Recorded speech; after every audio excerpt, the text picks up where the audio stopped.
ఏడిస్తే కన్నీళ్లు పెట్టుకునే ఏకైక జీవులు ఏంటో తెలుసా? మనుషులు. కన్నీళ్లు అనేటివి కేవలం మనుషులకు మాత్రమే వస్తాయి. ఇక్కడ విశేషం ఏంటంటే ఏదో ఒక సందర్భంలో రాజు నుంచి పేదవాడు వరకు ఈ భూమిపై ఉన్న ప్రతి ఒక్కరూ ఏడుస్తారు. ఈ ఏడుపు అనేది భూమిపై జీవించే మరే ఇతర జీవిలో రాదని చెబుతున్నారు.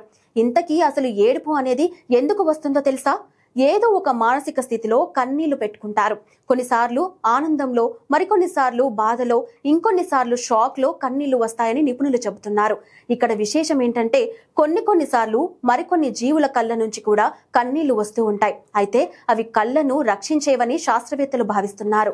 ఏదో ఒక మానసిక స్థితిలో మనుషులు ఏడుస్తారని నిపుణులు చెబుతున్నారు. న్యూయార్క్ టైమ్స్ లోని నిర్వహించిన పలు పరిశోధనలో కన్నీళ్ల గురించి తెలుసుకునేందుకు ప్రయత్నించారు. న్యూరో సైంటిస్టులు అనుకున్న దానికంటే భావోద్వేగాల నుంచి వచ్చే కన్నీళ్లను చాలా క్లిష్టంగా ఉన్నాయంటున్నారు. ఇక్కడ ట్విస్ట్ ఏమిటంటే మానవ మెదడులో విచారం, కోపం వంటి భావోద్వేగాలకు కారణమయ్యే ఏ ఒక్క ప్రాంతం కూడా లేదని చెబుతున్నారు. ఈ కన్నీళ్లను అర్థం చేసుకోవడానికి ఎన్ని ప్రయత్నాలు జరుగుతున్నా మనుషుల్లో ఎందుకు కన్నీరు వస్తుందో ఇప్పటి వరకు అర్థం చేసుకోలేకపోయారు. చాలా జంతువులు ఆపద సమయంలో అరుస్తూ ఉంటాయి. వాస్తవానికి బాల్యంలో క్షీరదాలు, పక్షులు వారి తల్లిదండ్రులపై మాత్రమే ఆధారపడతాయి. సంక్షోభ సమయంలో అవి తమ ఆపదల గురించి పెద్దలకు తెలియజేయడానికి అరుపుల ద్వారా శబ్దాలు చేస్తాయని చెబుతున్నారు.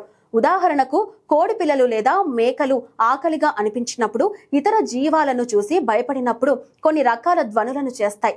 ఈ ధ్వనులను విన్న వెంటనే వాటి తల్లిదండ్రులు వాటిని వెతుక్కుంటూ అవి ఎక్కడ ఉన్నాయో అక్కడికి పరిగెత్తుకుంటూ వస్తాయి. అంతేకాని అవి కన్నీళ్లను పెట్టుకోవడం లాంటివి చెయ్యవు. పురుషులతో పోలిస్తే మహిళలు ఎక్కువగా ఏడుస్తారు. ప్రపంచవ్యాప్తంగా నిర్వహించిన పరిశోధనల్లో పలు ఆసక్తికరమైన విషయాలు వెలుగు చూశాయి. పురుషుల కంటే మహిళలు నిరంతరం ఏడుస్తారని ఈ పరిశోధన ఫలితాలు వెల్లడించాయి.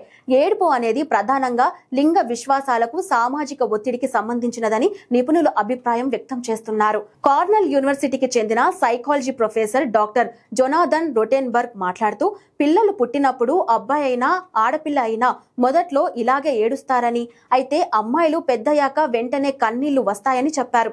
సామాజిక ఒత్తిడి కారణంగా అబ్బాయిలు తమ కన్నీళ్లను అణిచివేయడం నేర్చుకుంటారని ఆయన అభిప్రాయపడ్డారు. అలాగే అబ్బాయిలు కౌమార దశలో ప్రవేశించినప్పుడు వారి శరీరంలో టెస్టోస్టెరాన్ హార్మోన్ స్థాయి పెరుగుతుందని, ఇది కన్నీళ్లను అణిచివేస్తుందని చెప్పారు.